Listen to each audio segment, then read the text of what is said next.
Yoga, a word that's been used and misused for over a millennia. Here are 5 things I didn't know about yoga until we started learning it the classical way.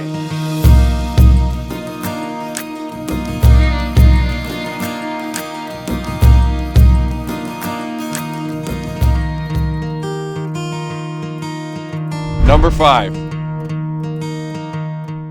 Outside, wherever I learned yoga at yoga studios, the teachers helped us get into the posture or adjust if we were not aligned in the posture. But at Sadhguru Gurukulam, I was so surprised to see no teacher ever physically adjusted anyone. No one touched another's body. At first, it felt strange, but soon I got to know that every person carries their own energy geometry. When someone touches you during your practice, even with good intention, they can disturb that geometry. Yoga is about aligning your own system, your body, your mind, and your energies into a certain balance. The moment someone's influence enters, that process gets disturbed.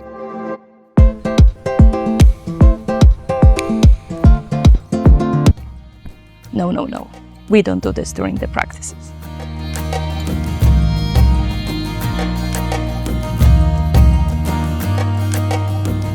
In most modern yoga studios, there is always music. A soothing playlist, a chant, something to fill in the silence. But here, in Gurukulam, where we learn classical Hatha Yoga, silence is sacred. The moment sound enters, your awareness goes outward, following the beat, reacting to the emotion. But yoga means turning inward. In silence, your attention goes to your breath, to your subtle body. That's where real alignment starts. And mirrors, we never use them. We keep our eyes closed throughout the practice. There is no need to check whether we reach the final posture or how we look in the final posture. Because yoga is not a performance, it's perception and happens best with eyes closed. When there is no mirror, you rely on inner feeling, not outer form. You stop looking at yourself, you start being with yourself. Number 3, I did not realize the importance of being on an empty stomach while doing certain yoga practices. I've learned here at Isha's Hatha Yoga Teacher Training program that when you put food in your stomach, the body's energies naturally focus in the stomach region, which makes sense because the body is focusing on digestion. When you do Hatha Yoga, you want to direct your energies in a different way. You want the energies to rise upward and not get stuck in the stomach region. In fact, I've experienced the difference this makes in my own body when we fast here on Ekadashi. I notice my body feels more light, more vibrant, my energies are moving, and I get into the postures much more easily. I've seen people practicing yoga while drinking beer and wine, and it completely defeats the essence of yoga, and it can actually be harmful. Yoga at its root is a path to inner balance and self-mastery.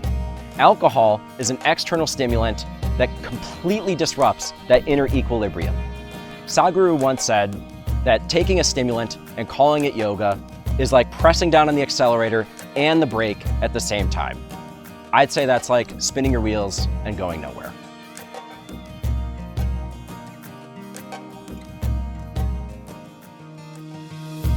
I used to do hot yoga before, where you would do yoga in a heated studio, and it would make us really sweaty. So I thought it was a great workout. But guess what? I learned that doing Hatha Yoga is ideally practiced in the cooler hours of the day. So just before 8:30 a.m. or after 4:30 p.m. where the temperatures are below 32 degrees Celsius.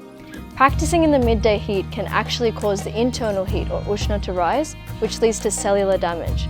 So for me, hot yoga is out of the question.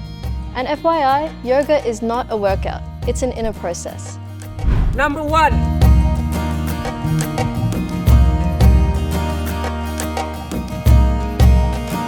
Before coming here, I thought only if I'm flexible, I could do yoga. If I could bend more, I must be progressing. But then, in the beginning, even though I was so flexible, I was still restless inside. Eventually, I learned that physical flexibility is useful, but it's not the goal.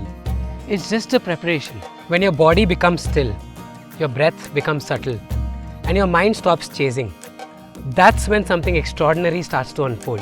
You will begin to experience yoga not as a posture, but as a union, a state where body, mind, and energy function as one. That's when I realized flexibility of the body is not that important. Yoga is not about how beautifully one can bend, but how deeply one can be still.